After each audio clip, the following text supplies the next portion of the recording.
La deuxième et dernière journée de la visite du pape François en Égypte, visite sous haute sécurité et très symbolique.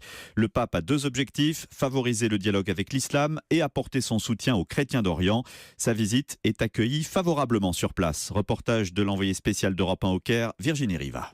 Dans cette mégalopole du plus grand pays musulman où les chrétiens ne sont qu'une minorité, les affiches du pape François flottent pourtant dans les rues.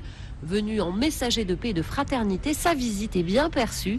Karim, jeune étudiant au Caire de 23 ans de confession musulmane. Et tous les Égyptiens, ils sont trop contents qu'il est venu parce qu'il va calmer la situation maintenant pour les chrétiens, pour aussi les musulmans et on espère que ça se finit toutes ces histoires avec les ISIS parce que ça présente pas l'islam et ça présente pas la religion du tout. Alors que les chrétiens ont encore récemment été la cible d'attentats commis par l'État islamique, hier soir, le pape François s'est recueilli avec le pape copte orthodoxe dans l'une des églises du centre du Caire, touché par un attentat en décembre dernier.